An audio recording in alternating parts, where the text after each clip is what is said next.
बिस्मिल्लाहिर्रहमानिर्रहीम। Students, how are you?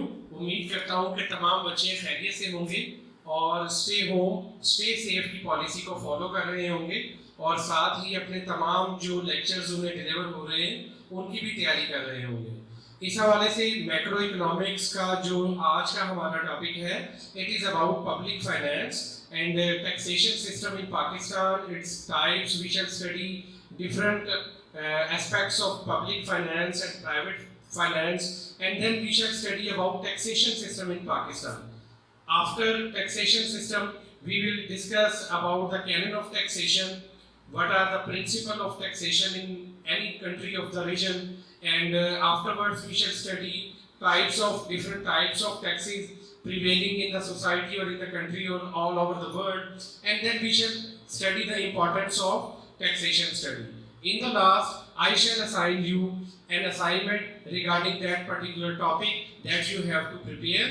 And students, if you have any query about this particular topic, you may ask me, you may inbox me a message in WhatsApp group or Google Classroom, or you may call me, whatever you like, you may call me. I will explain you all the queries that you have, inshallah. Let us start our topic regarding public finance.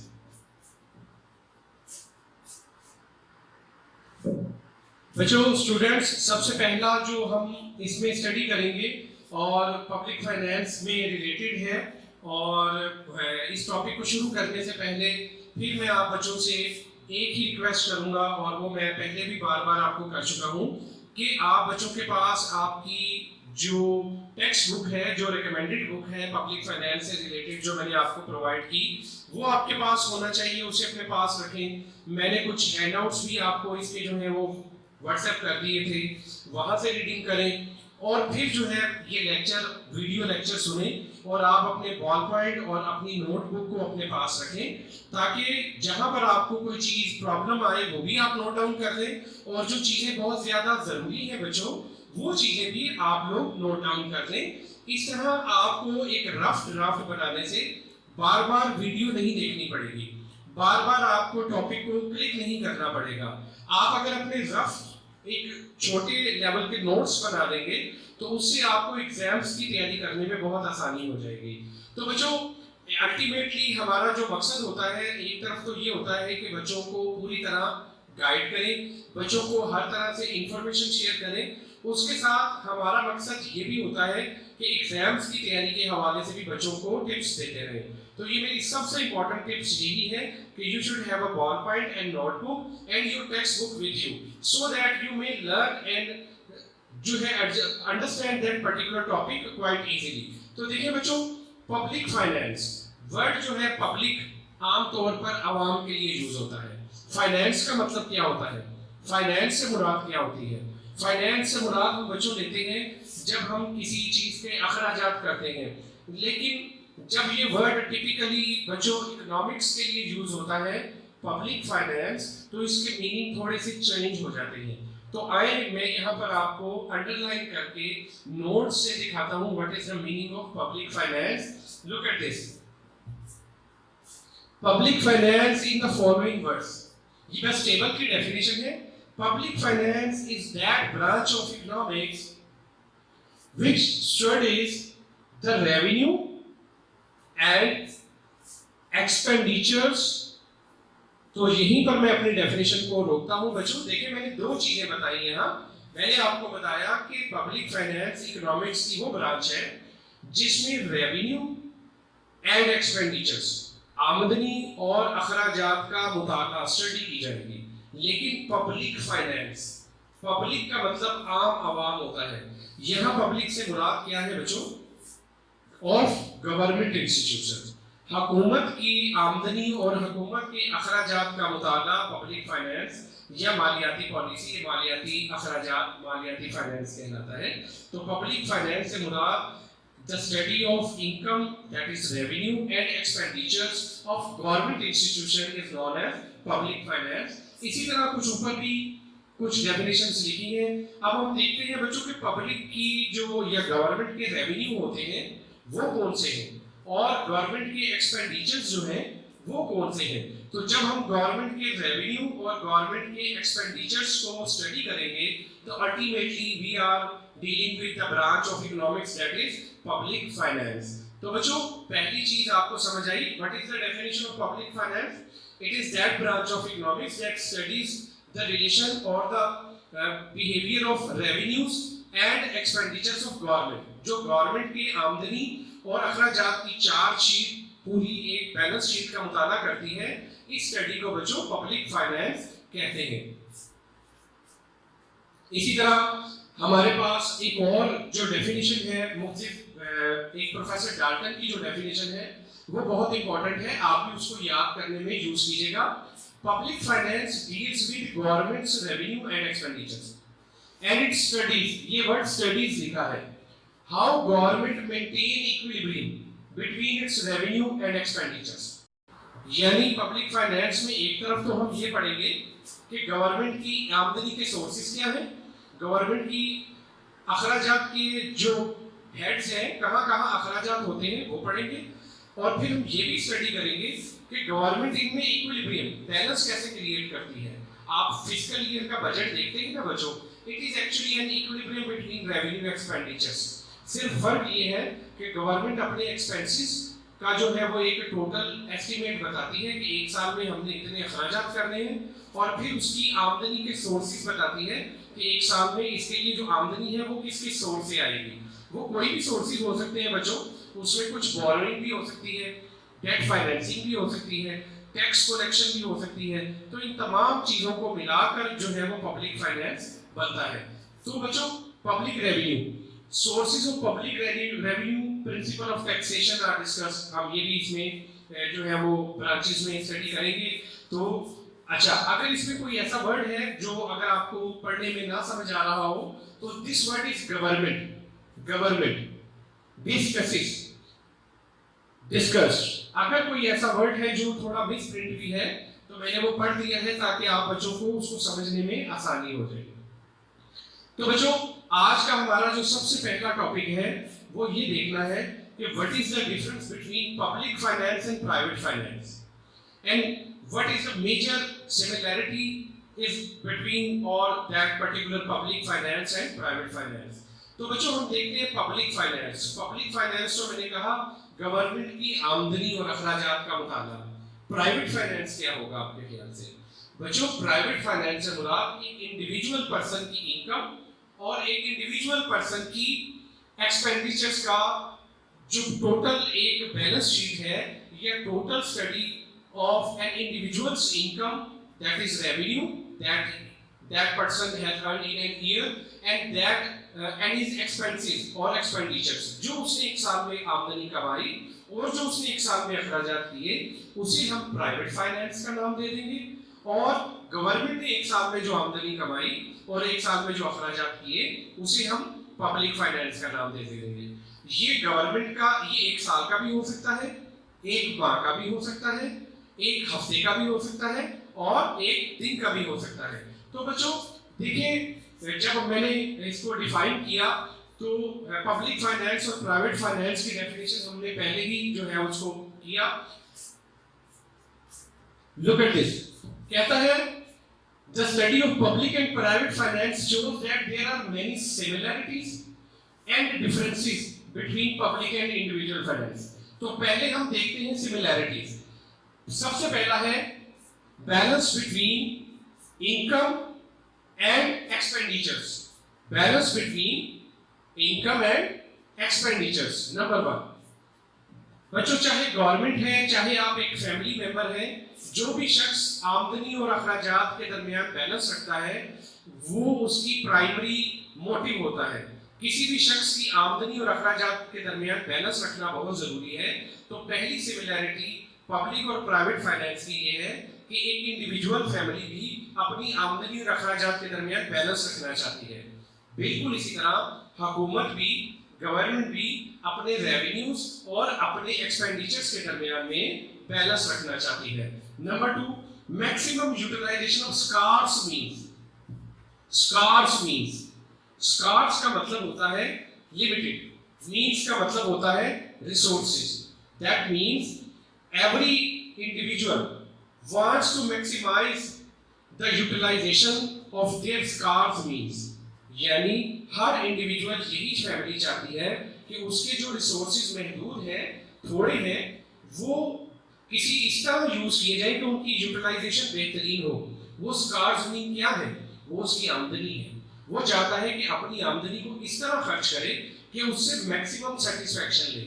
ये हमने micro economics में law of equi marginal utility में पढ़ा था, rule of maximum satisfaction और law of maximum satisfaction. इसी तरह government की भी यही पॉलिसी होती है बच्चों, वो भी अपनी इनकम और एक्सपेंसेस के दरमियान एक बैलेंस भी रखती है और उसका मकसद भी होता है कि अपने जो वसाइल हैं, जो महदूद हैं, उनके अंदर रहते हुए अपनी ज्यादा से ज्यादा आमदनी जनरेट करें और अपने अखराजात को कम से कम करें। तो इसको बोलते हैं मैक्सिमम यूटिलाइजेशन। नंबर थर्ड देखिए बच्चों, जब हम नंबर थर्ड पर आता है नीड ऑफ लोन्स। अगर कोई हुकूमत आमदनी, रेवेन्यू और एक्सपेंसेस कर रही है तो उसे अपने रेवेन्यू और एक्सपेंसेस को मिलाने के लिए बच्चों लोन, कर्जे की जरूरत होती है। बिल्कुल इसी तरह इंडिविजुअल फैमिली को भी अगर उसकी आमदनी और उसके अखराजात मैच नहीं कर रहे तो उसे क्या करना पड़ेगा?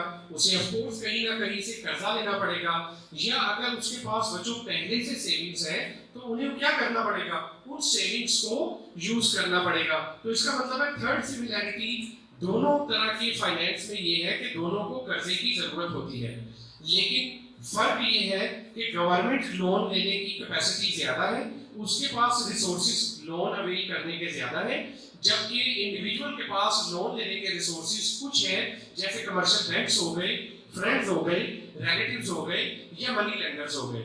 उसके बाद फिर हमारे पास आता है increase income with help of investment.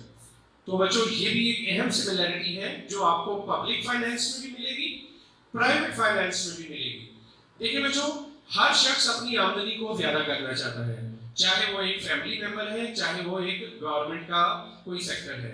तो गवर्नमेंट भी ये चाहती है कि अपनी रेवेन्यू को बढ़ाए, उसके लिए वो भी इन्वेस्टमेंट करेगी और उस इन्वेस्टमेंट से मजीद रेवेन्यू जनरेट करेगी। इसी तरह एक इंडिविजुअल फैमिली के पास भी जो सेविंग्स होती हैं, वो उन सेविंग्स को इस्तेमाल करते हुए इन्वेस्टमेंट के तरीके से अपने रेवेन्यू को बढ़ाने की कोशिश करते हैं।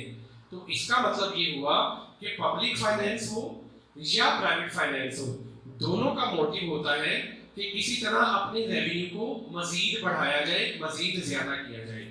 उसके बाद देखिए बच्चों, हम मूव करने लगे हैं डिफरेंसेस पर, लेकिन एक और चीज जो है दोनों में सिमिलैरिटी है, रिड्यूस गवर्नमेंट एक्सपेंडिचर्स और देयर पर्सनल एक्सपेंडिचर्स।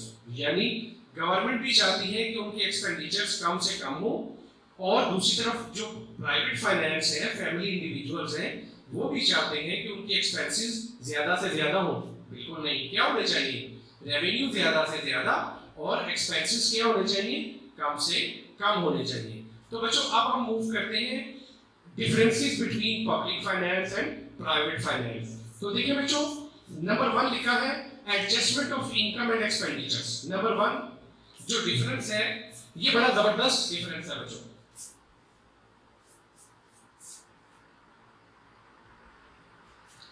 देखिए बच्चों, adjustment of income and expenditure, जब हम एक फैमिली इंडिविजुअल की बात करते हैं, आपकी बात करते हैं, आपकी बात करते हैं, आपकी बात करते हैं, तो आप लोग अपनी इनकम और एक्सपेंडिचर्स को, अपनी आमदनी को देखकर अपने अखराजात करते हैं कि भाई मेरी पॉकेट यहाँ तक इजाजत देती है तो मैं इतनी कमोडिटी खरीद सकता हूँ, ये एक इंडिविजुअल की है। लेकिन बच्चों, जब ये बात गवर्नमेंट पर आती है तो ये इसके रिवर्स हो जाती है। क्या मतलब हुआ? मतलब ये हुआ कि गवर्नमेंट पहले एक्सपेंडिचर्स का अंदाजा, तखमीना लगाती है कि हमें कितने अखराजात करने हैं, हमें कितने अखराजात के बराबर आमदनी हासिल करना है, फिर वो उसके मुताबिक टैक्स लगाती है, उसके मुताबिक डेफिसिट फाइनेंसिंग करती है, उसके मुताबिक बोरोइंग करती है और अपने अखराजात के बराबर आमदनी हासिल करने की टारगेट को पूरा करने की कोशिश करती है। तो देखिए कितना बड़ा डिफरेंस हुआ। पहला डिफरेंस जो है वो मेजर डिफरेंस ये है कि इंडिविजुअल की आमदनी पहले आएगी, अखराजात उसके मुताबिक होंगे, जबकि गवर्नमेंट का क्या होगा, वो पहले अपने अखराजात देखेगी कि हमने कितने अखराजात करने हैं, उसके मुताबिक आमदनी, रेवेन्यू हासिल करने के लिए मुख्तलिफ सोर्सेज को यूज करेगी। तो बच्चों, पहले डिफरेंस के बाद बजट पीरियड। देखिए बच्चों, बजट पीरियड में जो मैंने स्टेटमेंट लिखी, a government prepares it's budget for 1 year, the individual do not get their income after the same period of time. For example, some labor get daily wages, some weekly, some monthly, some businessmen get their income after 6 months or 1 year. It means there is no fixed time period in private budget. Government का budget normally एक साल के time period का fix होता है कि government 2018, 19, 19, 20 के एक फिक्स टाइम पीरियड का बजट देती है। अभी ये आने वाले जून में जो है गवर्नमेंट का बजट टाइम पीरियड होता है, तो गवर्नमेंट जो है 2020 से 2021 का जो फिस्कल ईयर है उसके लिए बजट का अनाउंसमेंट जून में करेगी। लेकिन प्राइवेट सेक्टर का जो है जैसी आमदनी वैसे अखराजात, तो उनका बजट टाइम पीरियड फिक्स नहीं होता, वो वीकली भी हो सकता है, डेली भी हो सकता है, मंथली भी हो सकता है। फिर सीक्रेट एंड ओपन बजट, ये बड़ा एक जबरदस्त कॉन्सेप्ट है। मैं अगर आपसे पूछूं कि आप अपनी आमदनी और अखराजात का बताएं, तो आप नहीं बताएंगे, आप कहेंगे sir it is my private concern. मैं अगर किसी और से पूछूं भाई आपके पापा कितनी आमदनी कमाते हैं, तो वो कहेगा सर ये तो लड़कियों से उसकी उम्र पूछना और एक सैलरीड पर्सन से उसकी आमदनी पूछना, ये दोनों बातें जो है गुनाह कबीरा है। तो बिल्कुल इसी तरह जो पब्लिक और प्राइवेट फाइनेंस के बजट की डिफरेंस है वो यही है कि प्राइवेट बजट या प्राइवेट फाइनेंस में लोग अपनी आमदनी और अपने अखराजात को सीक्रेट रखते हैं, लोगों को सरेआम या खुला खुला नहीं दिखाते। जबकि गवर्नमेंट अपना बजट बाकायदा पार्लियामेंट में, बाकायदा रेडियो के जरिए, टेलीविजन के जरिए, आपकी बुक्स के जरिए पब्लिश करती है कि हमने एक साल में ये अखराजात करने हैं और ये आमदनी रेवेन्यू हासिल करने हैं। तो बच्चों ये आपको डिफरेंस समझ आया। फिर देखिए नंबर 4, इंटरनल लॉन्स। देखिए बच्चों, लॉन्स हमने पहले पढ़ा था, लॉन्स का वर्ड आया था कि हर एक को अपने सोर्स, अपनी आमदनी और अखराजात के दरमियान बैलेंस हासिल करने के लिए लोन्स की जरूरत पड़ती है। जब प्राइवेट इंडिविजुअल की बात आती है तो मैं लोन के रिसोर्सेज क्या क्या होंगे, मेरे घर वाले होंगे या मेरे दोस्त होंगे या मेरे रिलेटिव्स हो सकते हैं या मनी लेंडर्स हो सकते हैं या इंटरनल डोमेस्टिक लेवल पर जो हमारे या एक मुल्की लेवल पर जो फाइनेंशियल इंस्टीट्यूट्स हैं वो मुझे कर्जा दे सकते हैं। लेकिन गवर्नमेंट के पास लोन देने की वैरायटी और कैपेसिटी इससे बड़ी है। तमाम पाकिस्तान के या इंटरनल कंट्री के रिसोर्सेज के अलावा government IMF, ADB, Asian development bank, monetary के जितने बड़े बड़े जो इदारे हैं, इसी तरह वर्ल्ड बैंक है, इन तमाम जगहों से जो है वो अवेल कर सकती है लोन फैसिलिटीज। तो ये भी एक बहुत बड़ा डिफरेंस है। फिर देखें फ्यूचर प्लानिंग, कहता है गवर्नमेंट अपनी जो इन्वेस्टमेंट करती है not only to satisfy the need of the present generation but also of the coming generation। देखिए बच्चों, अभी आपको याद होगा डैम फंड बनाया गया था, वो डैम मेरे वो होते हुए ये 2 सालों में, ये 2 दिन के लिए तो नहीं बनेगा ना। टैक्स हमने दिया, फंड में हमने जो है शेयर किया, लेकिन वो आने वाली कई नस्लों के लिए काम आएगा। तो गवर्नमेंट की जो प्लानिंग होती है पब्लिक फाइनेंस में, वो फ्यूचर के लिए भी होती है और प्रेजेंट के लिए भी होती है। जबकि प्राइवेट जो बजट है वो उसकी मर्जी होती है, वो अपने तरीके से उसको एडजस्ट करता है। अगर उसकी आमदनी उसकी अखराजात से ज्यादा है तो वो फ्यूचर प्लानिंग के तौर पर कुछ आमदनी सेव करता है, वरना उसकी सबसे पहली प्रायोरिटी होती है कि मेरे जो करंट एक्सपेंडिचर्स हैं वो मीट हो जाए, वो फुलफिल हो जाए। इसी तरह एक्स्ट्रा ऑर्डिनरी चेंजेस, ये बड़ा जबरदस्त है। बच्चों फर्ज करें कि जैसे अब ये हालात हो गए तो गवर्नमेंट को फौरी तौर पर रिलीफ पैकेज देना पड़ा। हर फैमिली को 12,000 रुपए जो है वो मजदूरों को गवर्नमेंट को देने पड़े एहसास कफालत प्रोग्राम के तहत। तो बच्चों ये जो अखराजात हैं, गवर्नमेंट ने 2019-20 का जो फिस्कल ईयर का जो बजट बनाया था उसमें तो ये शामिल नहीं किए थे। ये तो एक ऐसी सिचुएशन आई जो जनवरी-फरवरी में एकदम ऐसी फैली कि गवर्नमेंट को 1200 अरब रुपए का रिलीफ पैकेज देना पड़ा, साथ ही रमजान पैकेज भी देना पड़ेगा। इसके बाद मजीद कोई ना कोई इस तरह का जो है वो देने पड़ते हैं जो नॉर्मली बजट में शामिल नहीं होते। अब गवर्नमेंट इन एक्सपेंसेस को किस तरह मीट करेगी? रेवेन्यू का अंदाजा तो 1 साल पहले लगा दिया गया था। अब फिर इन चेंजेस को, these are called extraordinary changes. अब ये 1200 अरब रुपए में आपने देखा कुछ रिलीफ फंड बनाए गए, कुछ सैलरीज कट की गई, इसके साथ बाहर के ममालिक को जो है वो शामिल किया गया और इनके जरिए भी ये ट्राई की गई, ये कोशिश की गई कि हमारे पास आमदनी के सोर्सेज बढ़ाए जाएं। लेकिन प्राइवेट फाइनेंस में मेरे पास इस तरह के सोर्सेज नहीं होते कि फर्ज करें अगर एक शख्स बीमार हो जाता है तो उसके पास इतने एक्स्ट्राऑर्डिनरी चेंजेस करने की गुंजाइश नहीं होती। वो तो जो आमदनी कमा रहे होते हैं उसी के अंदर अपने एक्सपेंसेस को मीट करना होता है। इसी तरह सरप्लस बजट, ये बड़ा मजेदार है बच्चों, बड़ा जबरदस्त है। हर इंडिविजुअल प्राइवेट फाइनेंस चाहता है कि उसका बजट सरप्लस हो। सरप्लस बजट का बेटो मतलब ये है कि वो चाहता है उसकी आमदनी उसके अखराजात से ज्यादा हो, उसकी आमदनी उसके अखराजात से ज्यादा हो। लेकिन गवर्नमेंट के जो बजट है उसकी कभी ये कोशिश नहीं होती कि उसकी आमदनी उसके अखराजात से ज्यादा हो। उनकी पहली कोशिश होती है कि उनकी आमदनी और उनके अखराजात बैलेंस हो, बराबर हो। और अगर फिर भी आमदनी सरप्लस में आ जाए तो वो फ्यूचर प्लानिंग के लिए यूज कर ली जाए। तो सबसे अगर गवर्नमेंट अपनी आमदनी बढ़ाकर उसको बचाती है, सेव करती है, तो ये एक बहुत अच्छी जो है वो सोच समझी जाती है। लेकिन इस पर जो ऑपोजिशन है उनकी जो है सबसे ज्यादा क्रिटिसिज्म ये आता है कि बहुत सारे लोग बेरोजगार हैं, बहुत सारे लोग गरीब हैं, कीमतें कम कर दी जाए, सब्सिडी दी जाए। तो गवर्नमेंट का जो बजट होता है वो बैलेंस होता है, आमदनी और एक्सपेंसेस बराबर होते हैं।